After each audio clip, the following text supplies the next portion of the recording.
আসসালামু আলাইকুম। Gravity school of সায়েন্সের পক্ষ হতে কলেজ অ্যাডমিশন নামে যে কোর্সটি লঞ্চ করা হয়েছে সেই কোর্সের ধারাবাহিক লেকচার ভিডিওতে আজকে সবাইকে স্বাগত জানাচ্ছি। উচ্চতর গণিতের কোশ্চেন সলভে। উচ্চতর গণিত হতে বিগত বছরে অর্থাৎ 2024 সালে হলিক্রস, সেন্ট জোসেফ এবং নটরডেম কলেজে যে প্রশ্নগুলো এসেছিল তার মধ্যে আমরা শুরুতে নটরডেম কলেজের প্রশ্ন সলভ করব।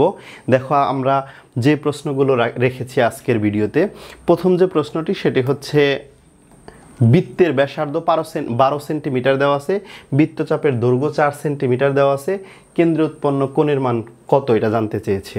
দেখো আমরা এখান থেকে একটা সূত্র জানি, সেটা হচ্ছে S is equal to R theta. যেখানে আমরা যদি এরকম একটা বৃত্ত অঙ্কন করি এবং এই বৃত্তের যে কোণ আমরা একটা চাপ নেই, সে ফর এক্সাম্পল এ থেকে বি পর্যন্ত একটা চাপ, এবং এই চাপটা বৃত্তের কেন্দ্রে যে কোণটা তৈরি করে সেই কোণটা যদি থিটা হয়, বৃত্তের ব্যাসার্ধ যদি আর হয়, এই চাপটার দৈর্ঘ্য যদি এস হয়, তাহলে সূত্র কি? সূত্র হচ্ছে এস ইকুয়াল আর থিটা। এই বৃত্তচাপটা বৃত্তের কেন্দ্রে যে কোণ তৈরি করে সেটা কি? থিটা। সবচেয়ে গুরুত্বপূর্ণ ব্যাপার হচ্ছে এখানে থিটাটার মান কোন এককে বের হবে। আমরা যদি এস আর আর এর মান যে কোনো এককেই দেই, সেন্টিমিটারে দেই অথবা মিটারে দেই, থিটার মানটা কিন্তু অলওয়েজ এই সূত্র অনুসারে রেডিয়ানে বের হবে। কিসে বের হবে? রেডিয়ানে বের হবে। সবচেয়ে বেশি গুরুত্বপূর্ণ কথা এখানে দেখো, এই বৃত্তের ব্যাসার্ধ কিন্তু দেওয়া আছে 12 সেন্টিমিটার, আমরা এটার মান 12 বসিয়ে দিলাম। বৃত্ত চাপের দৈর্ঘ্য কিন্তু 4 সেন্টিমিটার দেওয়া আছে, এটা আমরা 4 বসিয়ে দিলাম। তাহলে এখান থেকে থিটার মান কিন্তু খুব সহজেই বের হবে, এবং সেটা কত? 4/12, অর্থাৎ 3 4 12, দ্যাট মিনস 1/3। তাহলে থিটার মান কত? 1 রে যদি 3 দ্বারা ভাগ করি, আই থিঙ্ক 0.33 রেডিয়ান আসবে। প্রয়োজন যদি হয় এটাকে আমরা ডিগ্রিতেও রূপান্তর করতে পারবো। আমরা সেক্ষেত্রে জানি 1 ডিগ্রি মানে কি, 1 রেডিয়ান মানে কি? 1 রেডিয়ান মানে 180/পাই ডিগ্রি, 180/পাই ডিগ্রি। তাহলে এখানে 0.33 গুণন 180/পাই করলে এই মানটা কিন্তু ডিগ্রিতে কনভার্ট হয়ে যাবে। আশা করি বুঝতে পেরেছো প্রথম যে প্রশ্নটা ছিল। দেখো হলিক্রস, সেন্ট জোসেফ এবং নটরডেম কলেজে প্রশ্ন প্যাটার্ন প্রায় প্রতি বছরই চেঞ্জ হয়, এবং কোনো কোনো বছর এমসিকিউ আসে এবং কোনো কোনো বছর দেখা যায় শর্ট প্রশ্ন আসে বা ছ্যাক প্রশ্ন আসে যেটাকে বলা হয়। তবে এই যে ব্যাপারটা কিন্তু প্রতি বছর পরিবর্তন হয়, কোনো কোনো বছর দুইটার সংমিশ্রণ থাকে।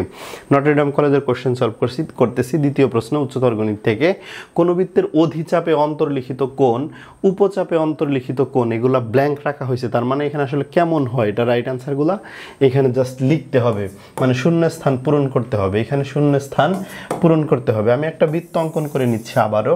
এই বৃত্তটার যে বেশিরভাগ অংশ থাকবে, যেটা আমি যদি বড় চাপ কেটে নিই, বড় চাপ, এটা একটা বড় চাপ, এটাকে বলা হয় অধিচাপ। এটাকে কি বলে? অধিচাপ বলে। আর আমরা ছোট যদি একটা অংশ কেটে নিই, এটাকে বলে উপচাপ। তাহলে আমরা একটা বৃত্তের যদি পরিধির থেকে বড় অংশ কেটে নিই সেটা হবে অধিচাপ, এবং ছোট অংশ যদি কেটে নিই সেটা হবে উপচাপ। এখন প্রশ্ন হচ্ছে এই অধিচাপ বৃত্তের কেন্দ্রে কেমন তৈরি করে, মানে অধিচাপ কেমন কোণ তৈরি করে এবং উপচাপ কেমন কোণ তৈরি করে। আমরা একটু একবারে রিয়েল চিত্রটা যদি আঁকাই, আমরা যদি এই যে আছে অধিচাপটা আছে সেটার থেকে যদি আমরা কোণ আঁকাই, সেটা এরকমভাবে কোণ আঁকতে পারবো। দেখো অধিচাপটা কিন্তু এরকম ছিল, বড় অংশ, এবং এই অধিচাপ দ্বারা অন্তর্লিখিত কোণ কিন্তু এইটা হবে, এবং এই কোণটা কিন্তু ছোট হয়ে যায়। এটা কি ধরনের কোণ হয়? ছোট কোণ হয়। ছোট কোণ মানে কি? 90 ডিগ্রির চাইতে ছোট, এবং এটাকে বলা হয় সূক্ষ্ম কোণ। তাহলে এইখানে রাইট আনসারটা কি দাঁড়াবে? সূক্ষ্ম কোণ। অর্থাৎ অধিচাপ দ্বারা অন্তর্লিখিত কোণটা কেমন হবে? সূক্ষ্ম কোণ হবে। কিন্তু উপচাপ যেটা, এই যে উপচাপ হচ্ছে ছোট অংশটা, আমরা একটু বাহিরে এই উপচাপটুকু, এই অংশটুকু একটু বাহিরে লিখে নিলাম।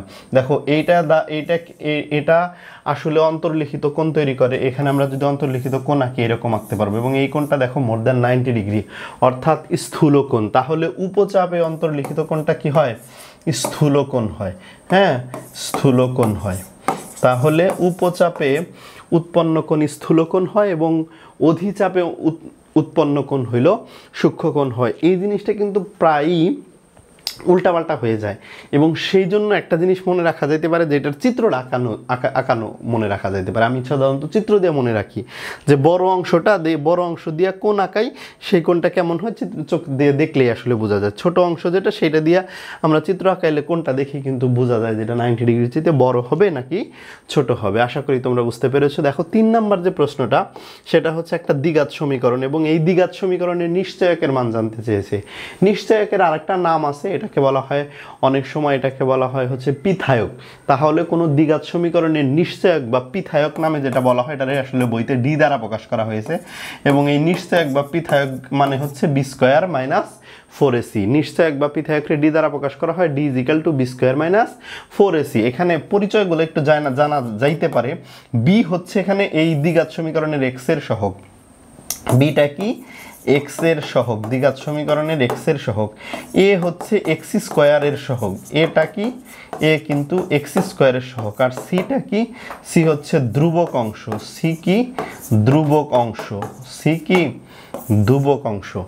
এই হচ্ছে 3টা পার্ট এ বি সি, অর্থাৎ দ্বিঘাত সমীকরণের এ বি সি এর পরিচয় দিলাম, নিশ্চয়ক দেখাইলাম। পরের যে প্রশ্নটা, এখানে একটা ফাংশন দেওয়া আছে F of X is equal to X by X পরম মান। এই ফাংশনটার আসলে রেঞ্জ জানতে চেয়েছে। What do you mean by range? কোনো একটা ফাংশনের রেঞ্জ বলতে বোঝায় যে ওই ফাংশনে ইনপুটগুলো যা দেওয়া যায়, অর্থাৎ যে ইনপুটগুলোর জন্য আসলে যে ইনপুটগুলো দিলে ওইটার বাস্তব মান পাওয়া যায়, ওই সব ইনপুট যদি দাও তাহলে কি আউটপুট পাওয়া যাইতেছে। সেটা ফাংশনকে আমরা একটা মেশিন হিসেবে কল্পনা করতে পারি, যে একটা মেশিনে তুমি যে মনে করো ফর এক্সাম্পল ধান দিলা, গম দিলা, এখান থেকে পাইলা কি? এখান থেকে পাইলা হচ্ছে আটা, পাইলা হচ্ছে চাল। তাহলে এই আটা এবং চাল এগুলা কি? এগুলা হচ্ছে ওই ফাংশনের রেঞ্জ। ওই মেশিনের যেরকম ওটা আউটপুট, আর ফাংশনের ওটা কি হয়? রেঞ্জ হয়। তাহলে এই ফাংশনে তুমি যত মান বসাও, দেখো মনে করো যে এই ফাংশনে তুমি সে ফর এক্সাম্পল 5 বসাইলা, তাহলে এফ অফ 5 যদি বসাও তাহলে 5/5 পরম মান, 5/5 পরম মান। দেখো আমরা নিচে যে 5টা নিচে যে পরম মান থাকার কারণে নিচের যে মানটা এটা অলওয়েজ কিন্তু পজিটিভ হবে, আর উপরে তো 5 পজিটিভ মানই দিছি, তাহলে এটার মান 1। এখন এইখানে যদি এফ অফ -5 বসাই, তাহলে -5/5, তাহলে নিচের 5 তো অলওয়েজ পরম মান আছে, এজন্য 5ই হবে। উপরের -5টা কিন্তু থেকে যাবে, তাহলে -1। অর্থাৎ এই ফাংশনে পৃথিবীর যত মান বসাও, এক্স এর মান 100 বসাও, 200 বসাও, 500 বসাও, যাই বসাও না কেন, হয় এই ফাংশনে 1 আসবে, না হইলে -1 আসবে। তাহলে এই ফাংশনের রেঞ্জ আমরা এইভাবে লিখতে পারি, range of F of x, মানে এফ অফ এক্স ফাংশনের যে রেঞ্জটা, আমরা যেহেতু দুইটা মানই আসে, আমরা সেটের মাধ্যমে এটাকে রিপ্রেজেন্ট করতে পারি। সেটের একটা বৈশিষ্ট্য কি? সেটে কোনো মান দ্বিগুণ দুইবার থাকে না, সব মান একবার করে থাকে। যেহেতু এখানে দুইটা স্পেসিফিক ভ্যালু, এজন্য আমরা সেটের মাধ্যমে এটা প্রকাশ করতে পারি 1, -5। অর্থাৎ এই ফাংশনের রেঞ্জ শুধু 1 এবং শুধু -1, এর বাইরে কিছু না। বুঝতে পেরেছো? আমরা তাহলে একটা ফাংশনের রেঞ্জ বুঝলাম। এর পরের প্রশ্নটা খেয়াল করো, প্রিজমের ত্রিভুজাকার ভূমির 3 বাহুর দৈর্ঘ্য দেওয়া আছে। তাহলে প্রিজমটার ভূমিটার দৈর্ঘ্য, 3টা বাহুর যে দৈর্ঘ্য দেওয়া আছে 3, 4 এবং 5, তোমরা দেখেই মানগুলো দেখেই তোমাদের মাথায় কাজ করার কথা যে 3 স্কোয়ার 4 স্কোয়ার ইকুয়াল 5 স্কোয়ার, অর্থাৎ 3 স্কোয়ার মানে 9, 4 স্কোয়ার মানে 16, 16 আর 9 হলো 25। আবার ওই পাশে আরেকটা বাহু আছে 5 স্কোয়ার মানে 25, তাহলে এটা মিলে গেল। অর্থাৎ 2 বাহুর বর্গের সমষ্টি 3য় বাহুর বর্গের সমান হইল। আর আসলে এই প্রিজমটার ভূমিটা কেমন? একটা সমকোণী শেপের আর কি। এরপরে এই প্রিজমের উচ্চতাও দেওয়া আছে 8 একক। প্রশ্ন হলো এর আয়তন কত? আচ্ছা, প্রিজমটার আসলে ভূমির ক্ষেত্রফল শুরুতে বের করে নিতে চাই আমি। তাহলে ভূমির ক্ষেত্রফল, এই প্রিজমের ভূমির অংশটা কেমন? ভূমির অংশটা তো বাহুর মান দেখেই বোঝা যাচ্ছে যে সমকোণী ত্রিভুজ টাইপের।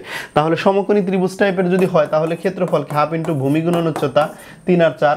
অর্থাৎ যদি সমকোণী ত্রিভুজ 3, 4, 5 দ্বারা যদি সমকোণী ত্রিভুজ গঠন করা যায়, তার অতিভুজ হবে 5, আর 3 আর 4 হবে ভূমি আর একটা হলো লম্ব। ভূমি আর লম্ব যদি ওই 3 আর 4 হয়, তাহলে ক্ষেত্রফল কিন্তু কি হাফ ইন্টু ভূমি গুণন উচ্চতা, 3, 4, 12, 12 2 দ্বারা ভাগ করলে 6 বর্গ একক। তাহলে ক্ষেত্রফল কত? 6 বর্গ একক। আমাদের জানতে চেয়েছে আয়তন। এখন আয়তন মানে ভূমির ক্ষেত্রফল জানলাম, ভূমির ক্ষেত্রফল উচ্চতা দ্বারা গুণ করলেই তো 6 × 48 বর্গ ঘন একক। 48 ঘন একক। আমরা কি পেয়ে যাব? আয়তন পেয়ে যাব। এইভাবে কি করতে পারি আমরা? প্রিজমের আয়তন বের করতে পারি। তাহলে এরকম প্রশ্ন দেওয়া থাকলে এইভাবে আমরা প্রথমে ভূমির ক্ষেত্রফল বের করে দেন হচ্ছে আমরা আয়তনটা বের করে নিতে পারি। চলে যাচ্ছি পরের কোশ্চেনে। পরের কোশ্চেনটা খেয়াল করো, এটা হচ্ছে প্রথম অধ্যায় থেকে সংখ্যার ধারণা, সংখ্যা নিয়ে প্রশ্ন করা হয়েছে। একটা সাধারণ সংখ্যা দেওয়া আছে, পৌনঃপুনিক আর কি, এটাকে বলা হয়, মানে পৌনঃপুনিক বিষয়টা কি? যখন ভগ্নাংশ সংখ্যার মানে ফ্র্যাকশন কোনো নাম্বারের একটা নির্দিষ্ট ডিজিট পর পর একই জিনিস বারবার রিপিট হয়, তখন ওইখানে আমরা পৌনঃপুনিক দিয়ে প্রকাশ করি। এবং পৌনঃপুনিকের এই ভগ্নাংশগুলোকে সাধারণ ভগ্নাংশে রূপান্তর করার জন্য আমাদের যা করতে হয় যে পুরা সংখ্যাটা উপরে লিখতে হয় 5 2 3 4 5 7 আমরা লিখলাম, দশমিক দশমিক সব বাদ দিয়ে লিখবা। এরপরে দেখবা যে দশমিকের পরে কয়টা অঙ্কের উপর পৌনঃপুনিক আছে। দেখো দশমিকের পরে কয়টা অঙ্কের উপর পৌনঃপুনিক আছে? অনেকেই বলতে পারো যে দশমিকের পরে এখানে 2টা অঙ্কের উপর পৌনঃপুনিক আছে। অ্যাকচুয়ালি এখানে 2টা অঙ্কের উপর পৌনঃপুনিক নাই, এখানে 3টা অঙ্কের উপর পৌনঃপুনিক আছে। ছোটবেলায় আমরা যেরকম প্রথম রোজা আর শেষ রোজা থাকতাম, বলতাম যে মাঝখানে সবগুলা রোজা ইনক্লুড হয়ে গেছে, ঠিক তেমনি এখানে 4-এর উপর পৌনঃপুনিক আছে আর 7-এর উপর পৌনঃপুনিক আছে। এইখানে আসলে আলটিমেটলি এই 3টা অঙ্কের উপরই পৌনঃপুনিক আছে। তাহলে কয়টা অঙ্কের উপর পৌনঃপুনিক আছে? 3টা অঙ্কের উপর পৌনঃপুনিক আছে। যে কয়টা অঙ্কের উপর পৌনঃপুনিক থাকবে সেই কয়টা 9 দিবা। তাহলে 3টা অঙ্কের উপর পৌনঃপুনিক আছে, আমরা 3টা 9 দিলাম। এরপরে দশমিকের পরে পৌনঃপুনিক নাই এরকম অঙ্ক আছে কয়টা? এরকম অঙ্ক আছে 2 আর 3, মানে 2টা শূন্য দিবা। কথা ক্লিয়ার? এরপরে উপরে যে মেন সংখ্যাটা শুরুতে লিখছিলা, এখন কি করবা? বিয়োগ চিহ্ন দিবা। বিয়োগ চিহ্ন দেওয়ার পরে কি করতে হবে? এই যে অঙ্কটুকুর উপর পৌনঃপুনিক নাই 5 2 3, সেই অঙ্কটুকু লিখবা 5 2 3, ওই অঙ্কটুকু কি করবা? লিখবা। তো এই হচ্ছে ব্যাপার। এখন এটা বিয়োগ করে তারপরে ভাগ করে নেওয়া যাইতে পারে। ভাগ করলে এখানে হয়তো একটা অপকৃত ভগ্নাংশ তৈরি হবে। এরপরে এই অপকৃত ভগ্নাংশে তোমরা চাইলে মিশ্র ভগ্নাংশ নিয়ে কনভার্ট করে রাখতে পারো, অথবা অপকৃত পর্যন্ত রেখে দিলেও আশা করি নাম্বার পেয়ে যাবে ইনশাল্লাহ। দেখো এরপরে আমরা যে কোশ্চেনটা সলভ করব সেটা হচ্ছে n ইজ গ্রেটার দেন 0, মানে n এর মানটা হলো 0-র চাইতে বড়। ক্যাপিটাল লেটার n কে 0-র চাইতে বড় একটা সংখ্যা বোঝাইছে, এবং এখানে একটা a দেওয়া আছে এবং এর মানটা কত? 1-এর চেয়ে বড় কিন্তু 10-এর চাইতে ছোট। প্রশ্ন হলো nটা হলো সাবসেট অফ z, অর্থাৎ এনটা হলো জেটের একটা উপসেট, জেটের মধ্যে এনটা আছে, জেট মানে পূর্ণ সংখ্যা। তাহলে এন এর বৈজ্ঞানিক রূপ কি? তাহলে এন এর বৈজ্ঞানিক রূপ এরকম করে লেখা যায় a × 10⁻n। n is equal two কি? এন এর মান 0-র চাইতে বড়, তাহলে এন একটা সংখ্যা এবং এটার মান যদি বৈজ্ঞানিক আকারে লিখি, এখানে যে 1-এর চেয়ে বড় অথবা সমান এবং 10-এর চেয়ে ছোট, সেই এটা এখানে থাকবো × 10। এরপরে পাওয়ার লিখতে হয় বৈজ্ঞানিক পদ্ধতিতে লিখতে গেলে, এরকম করে আমরা লিখতে পারি। দেখো এরপরে 8 নম্বর কোশ্চেনটা, tan θ = -1 হলে থিটার মান কত? ত্রিকোণমিতির একদম বেসিক থেকে প্রশ্ন। ত্রিকোণমিতির বেসিক থেকে প্রশ্ন। আমাদের কিন্তু অফলাইন কোর্স চালু আছে, তোমরা যারা চাও আমাদের অফলাইন কোর্সে যুক্ত হওয়ার জন্য, এবং আমাদের পলাশতলী রোড টাঙ্গাইলের ক্যাম্পাসে কিন্তু এসে অফলাইনে ক্লাস করতে পারো। পাশাপাশি অনলাইনে তো ক্লাস তোমাদের জন্য থাকছেই। তো ব্যাপারটা হচ্ছে tan θ মান কি দেওয়া আছে? -1 হলে। প্রশ্ন জানতে চেয়েছি কার মান? থিটার মান জানতে চেয়েছে। দেখো tan θ মান যদি -1 হয়, আমরা একটু চতুর্ভাগের হিসাবটা একটু যদি আবার মনে করতে চাই, দেখো এটা প্রথম চতুর্ভাগ, এখানে কিন্তু অল পজিটিভ, এখানে এটা অল পজিটিভ এবং এটা রেঞ্জ হচ্ছে 0 থেকে 90 ডিগ্রি পর্যন্ত। এখানে হচ্ছে 180 ডিগ্রি, এখানে সাইন আর কোসেকের মানটা পজিটিভ, তোমরা জানো, বাকি মান নেগেটিভ। ট্যান আর কটের গড় 180 থেকে 270 ডিগ্রি পর্যন্ত, ট্যান আর কটের মানটা এখানে কি? পজিটিভ, বাকি সব মান নেগেটিভ। আর এখানে সেক আর কজের মানটা হয়তো পজিটিভ 270 থেকে 360 ডিগ্রি পর্যন্ত, বাকি সকল মান কিন্তু এখানে কি? নেগেটিভ। এখন প্রশ্ন হচ্ছে tan θ মান নেগেটিভ কোন জায়গায় আছে? tan θ মান, tan θ গড় হচ্ছে এইটা, tan θ গড় কোনটা? tan θ গড় কিন্তু এখানে এইটা, আর এই গড়ে তো অল পজিটিভ, তাহলে এই দুই গড়ে tan এর মানটা কি? পজিটিভ। আর নেগেটিভ মান কোন জায়গায়? এইখানে আর এইখানে, এই দুইটা গড়ে tan এর মান নেগেটিভ। আমি এই দুইটা গড়ে মান বের করতে পারি। দেখো এখানে কি দেওয়া আছে? tan θ সমান আছে হচ্ছে -1, -1 এর পরিবর্তে 1 এর পরিবর্তে tan 45 ডিগ্রি লিখলাম, ঠিক আছে। এখন -tan 45 ডিগ্রি, এইটাকে আমরা কিভাবে রিপ্রেজেন্ট করব? এটাকে আমরা এইভাবে রিপ্রেজেন্ট করতে পারি tan, দেখো দ্বিতীয় চতুর্ভাগে tan এর মান কিন্তু নেগেটিভ, আমি দ্বিতীয় চতুর্ভাগে লিখবো বা রিপ্রেজেন্ট করবো। এখন দ্বিতীয় চতুর্ভাগে রিপ্রেজেন্ট করা যায় দুই ভাবে, একটা হচ্ছে 180 ডিগ্রি মাইনাস, 180 ডিগ্রি মাইনাস, অথবা অথবা হচ্ছে 90 ডিগ্রি প্লাস। কিন্তু 190 ডিগ্রি প্লাস এটা করা যাবে না। কেন করা যাবে না? কারণ 90 ডিগ্রি প্লাস যদি করো, 90-র কারণে তো ত্রিকোণমিতিক অনুপাত আবার চেঞ্জ হয়ে যাবে। ত্রিকোণমিতিক অনুপাত যদি চেঞ্জ হয়ে যায় তাহলে তো ওই পাশে কট হয়ে যাবে, টেন আর কট তো আবার কাটতে পারবা না, থিটার মান বের করতে পারবা না। অতএব আমাদের কি করতে হবে, 180 ডিগ্রি মাইনাস এইভাবে রিপ্রেজেন্ট করতে হবে, 180 degree minus 45 degree, 180 degree minus 45 degree. That means কত? এখন দেখো কোয়াড্রেন্ট হিসাব যদি তোমরা যারা কোয়াড্রেন্ট হিসাব বুঝো তারা দেখো টেন 180 ডিগ্রি মাইনাস কোন চতুর্ভাগে? দ্বিতীয় চতুর্ভাগে। দ্বিতীয় চতুর্ভাগে কি টেন আছে? নাই। তাহলে শুরুতে একটা মাইনাস হবে। আর 180-র কারণে কি ত্রিকোণমিতিক অনুপাত চেঞ্জ হয় না? হয় না। মনে রাখবা 90 270 আর 90-র বিজোড় গুণিতক, এই দিন ক্ষেত্রে ত্রিকোণমিতিক অনুপাত চেঞ্জ হয়। তবে 180-র ক্ষেত্রে ত্রিকোণমিতিক অনুপাত চেঞ্জ হবে না, এটা দ্বিতীয় চতুর্ভাগে হবে, সামনে মাইনাস আসবে আর এরপরে টেন 45 হবে। তাহলে মানেরও কোনো চেঞ্জ হলো না, লাইনও কোনো পরিবর্তন হইল না। ঘটনা কিন্তু একদম ঘটে গেছে। এখানে টেন থিটা লিখবো। এবার উভয় পাশে যদি থিটা টেন বাদ দিয়ে দিই তাহলে থিটার মান 180 মাইনাস 45, দ্যাট মিনস 135 ডিগ্রি সম্ভবত হয়। 180 থেকে 45 বাদ দিলে যা হয় আর কি। আশা করি এটা বুঝতে পেরেছো। এখন আর একটা মান কি বের করা যায় না টেনের? হ্যাঁ, আর একটা মানও বের করা যায়। এখানে আমরা আর একটা মান এই চতুর্ভাগে রিপ্রেজেন্ট করতে পারি। এবং এটা কিভাবে রিপ্রেজেন্ট করতে পারি?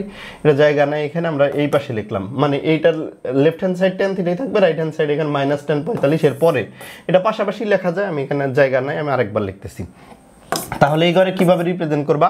টেন হচ্ছে 270 ডিগ্রি প্লাস, চতুর্থ চতুর্ভাগে টেনকে রিপ্রেজেন্ট করা যায় দুইভাবে, 270 ডিগ্রি প্লাস অথবা 360 ডিগ্রি মাইনাস। আমরা কিভাবে করব? অবশ্যই 270 ডিগ্রি প্লাস করতে যাব না, 360 ডিগ্রি মাইনাস করব, কারণ 270-এর জন্য ত্রিকোণমিতিক অনুপাত চেঞ্জ হয়।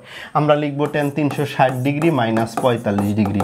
এটাও কিন্তু সেই একই, এটারে কোয়াড্রেন্ট হিসাব করলে মাইনাস টেন 45 আসবে। এখন উভয় পাশ থেকে, এখানে তো টেন থিটা আছে, উভয় পাশ থেকে যদি টেন বাদ দিয়ে দিই, থিটার মান 360 থেকে 45 বাদ দিলে 315 ডিগ্রি। ঠিক আছে, 15 আর 45 60, এই হচ্ছে ব্যাপার। তাহলে থিটার মান কত এই অঙ্কের জন্য? 135 ডিগ্রি অথবা 315 ডিগ্রি। আশা করি তোমরা বুঝতে পেরেছো।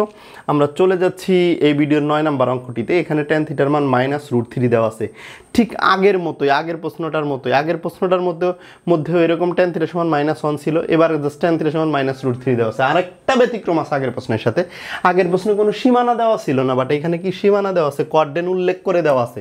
আমরা কোয়াড্রেন্ট উল্লেখ করে দেওয়াতে আমাদের সুবিধা হলো যে আগেরটা যেরকম দুইটা মান বের করছিলাম, এখানে কিন্তু দুইটা মান বের করার প্রয়োজন হবে না। দেখো কি আছে, টেন থিটা সমান সমান আছে হচ্ছে -√3। আমরা অ্যাজ ইউজুয়াল কি জানি, টেন কত ডিগ্রির মান? √3, 60 ডিগ্রির মান হচ্ছে √3। বাট এখানে কোন ঘরে রিপ্রেজেন্ট করতে কইছে? দেখো 90-র চেয়ে বড়, 180-র চেয়ে ছোট, 90-র চেয়ে বড়, 180-র চেয়ে ছোট কোন ঘর? দ্বিতীয় চতুর্ভাগ। দ্বিতীয় চতুর্ভাগে তো টেনের মান -ই।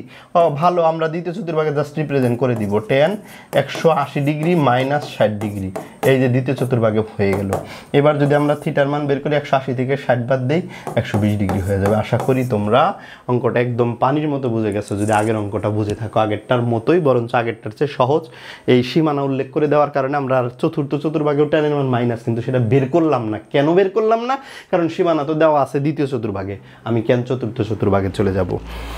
আশা করি তোমরা বুঝতে পেরেছো। লাস্ট কোশ্চেন আমাদের আজকের এই ভিডিওটির। প্রশ্নটা একদম সহজ, ত্রিকোণমিতি থেকে আসছে, ত্রিকোণমিতির একেবারে বেসিক কনসেপ্ট থেকে। 7 sin square theta plus 3 cos square theta সমান 4 হলে টেন থিটার মান জানতে চেয়েছে। দেখো আমরা প্রথম অংশ সমাধান করার জন্য আমরা যে কাজটা করব সেটা হলো, এখানে একটা অংশ সাইন একটা অংশ কজ আছে, এটা ঝামেলা, দুইটাই একই রকম ফরম্যাটে নিয়ে আসো।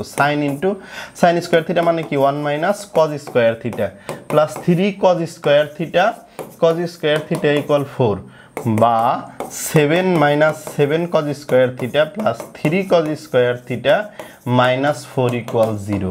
এখন আমরা কি করব, 7 cos স্কয়ার থিটা থেকে 3 cos স্কয়ার থিটা বাদ দিলে -4 cos স্কয়ার থিটা, প্লাসের 7 আর এখানে মাইনাসের 4, তাহলে কি হয়, এখানে প্লাসের 3 হয়।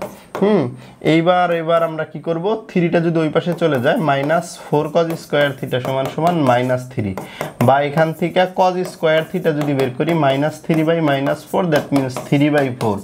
এখন এইখানে যদি cos থিটা করি, মানে বর্গমূল করি, বর্গমূল করলে কিন্তু এখানে একটা প্লাস মাইনাস মান আসে। আমরা যদি চাই প্লাস মাইনাসও নিতে পারি, যেহেতু কোনো কথা বইলা দেয় নাই। +-√3/2 এটা আমরা করলাম cos থিটার মান। এটা কি কার মান বের করলাম? cos থিটার মান বের করলাম। এখন আমরা কি বের করতে পারি আবার? সাইন স্কয়ার থিটা মানে কি 1 মাইনাস cos স্কয়ার থিটা না? এখন 1 মাইনাস cos স্কয়ার থিটার মান কত? প্লাস মাইনাস হচ্ছে √3/2। এটা যদি আমরা বর্গ করে দেই 1 - 3/4 আসতেছে। 4 থেকে 3 বাদ দিলে কত? 1। তার মানে এখানে 1/4 বর্গমূল করলে প্লাস মাইনাস হাফ। সাইন থিটার মান কত তাইলে? Plus minus half. কস থিটার মান হইলো প্লাস মাইনাস √3/2, সাইন থিটার মান প্লাস মাইনাস হাফ। এখন আমাদের বের করতে গেছে ট্যান থিটার মান। ট্যান থিটা মানে আমরা কি জানি? Sine theta by cos theta জানি। Sine theta by cos theta জানি। দেখো এখানে আমরা সাইন থিটার কিন্তু মান বের করছি প্লাস মাইনাস হাফ। আমরা লিখলাম এখানে প্লাস মাইনাস হাফ। আর কস থিটার মান বের করছি প্লাস মাইনাস √3/2। প্লাস মাইনাস কাটা, হাফ গুণন √3/2 সাথে উপরেরটার সাথে ভাগ আকারে আছে, কিন্তু গুণ আকারে লিখলে 2টা উপরে যাবে, √3টা নিচে আসবে, 2 আর 2 কাটা যাবে, 1/√3। তাহলে ট্যান থিটার মান মূলত কত? 1/√3। আশা করি তোমরা বুঝতে পেরেছো। এরকম বিভিন্ন সাবজেক্টের ধারাবাহিক লেকচার ভিডিও পেতে আমাদের অনলাইনের যে ইউটিউব চ্যানেল এবং ফেসবুক পেজ আছে সেগুলো সাবস্ক্রিপশন এবং ফলো করে আমাদের সাথে থাকতে পারো। এছাড়াও আমাদের অফলাইনে কলেজ অ্যাডমিশন কোর্সে যুক্ত হতে চাইলে আমাদের ডেসক্রিপশন বক্সে দেওয়া নাম্বারে যোগাযোগ করতে পারো, অথবা সরাসরি পলাশতলী রোড টাঙ্গাইলের ক্যাম্পাসে এসে যোগাযোগ করে তোমার ভর্তি এনশিওর করে নিতে পারো। যেহেতু আমাদের ক্লাসরুমের অ্যাবিলিটি অনুসারে আমরা খুব বেশি স্টুডেন্ট ভর্তি করতে পারবো না, সেজন্য তোমরা দ্রুত তোমাদের সিটটি দখল করে নাও এবং দ্রুত আমাদের কোর্সের সাথে যুক্ত হয়ে নাও। ভালো থাকো, সুস্থ থাকো। আসসালামু আলাইকুম।